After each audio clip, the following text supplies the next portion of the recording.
Hola amigos, muchas gracias por estar con nosotros nuevamente. El 7 de diciembre de 2022, tras un intento de autogolpe por parte del presidente Pedro Castillo, el Congreso de la República procedió a destituirlo de su cargo. Después de horas de intensa controversia, Dina Boluarte asumió la presidencia del Perú. Castillo fue detenido después de que el Congreso de su país lo destituyera por anunciar horas antes la disolución de la Cámara y la instauración de, entre comillas, un gobierno de excepción. Pues bien, el socialismo del siglo XXI parece tener la capacidad de echar mano siempre de los mismos personajes y aún así salirse con la suya.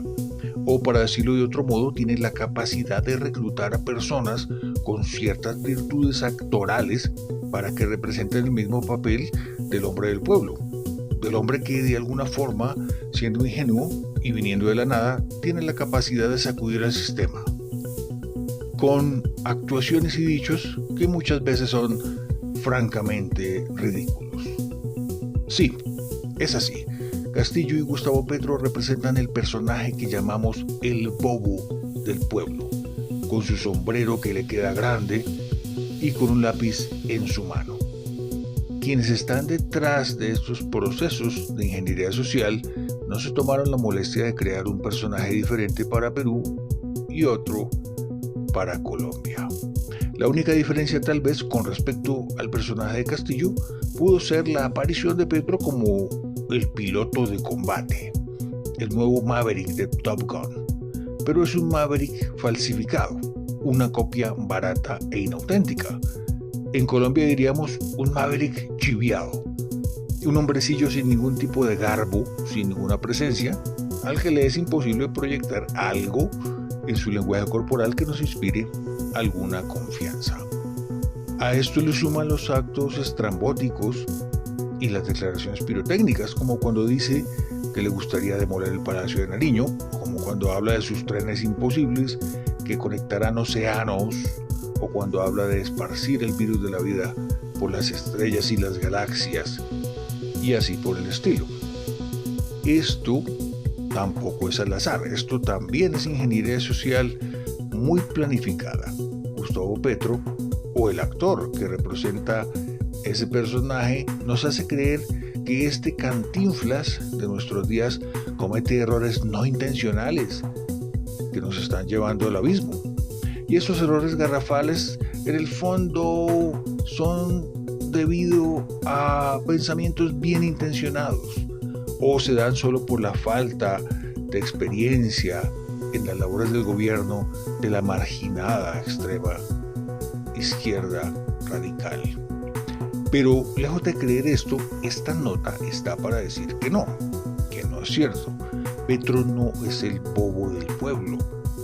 Se hace el bobo del pueblo, que es diferente, y lo hace para que no sea evidente, para que se esconda entre los escándalos una estrategia largamente planificada por fuerzas muy poderosas fuera y dentro de Colombia para someter a la población de este país a un régimen comunista por medio de una nueva constitución.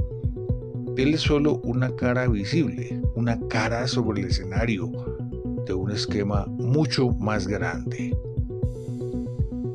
Y Petro siempre se ha mostrado muy preocupado por la suerte del anterior sombrerón. Sabe que no puede convocar a ninguna Asamblea Nacional Constituyente sin que sea aprobada una ley en el Congreso. Tratará de cerrar el Congreso, tal como lo hizo Castillo, esta vez con una constituyente ilegal. ¿Le saldrá mal y terminará como Castillo en la cárcel? Por ahora, el presidente del Senado, el señor Iván Name, se ha pronunciado de una manera enérgica en contra de la propuesta de constituyente, como lo veremos en el siguiente video. Pero aquí lo más importante son tus comentarios. No dejes de hacérnoslo saber, no dejes de activar la campanita de las notificaciones y suscribirte. Nos vemos en el próximo video. El señor presidente de Colombia ayer literalmente habló de un golpe de mano institucional. Y no tengo más remedio que responder con firmeza que este no es un Congreso genuflexo. y que no está dispuesto a aceptar que del presidente de la República provenga una amenaza a la democracia y al Congreso de la República. A la democracia porque desconocer la institucionalidad en primer término es ir contra ella. Y al Congreso porque ha sido muy claro, de manera equivocada, errática y desvariada, el señor presidente al plantear una Asamblea Nacional Constituyente por la vía de los cabildos y de los comités y no por la vía de la Constitución que prescribe un camino definido y expreso. Traiga aquí, señor presidente, la ley que convocaría una Asamblea Nacional Constituyente como es el mandato constitucional. No se invente caminos que no aceptamos. No envilezca la democracia colombiana.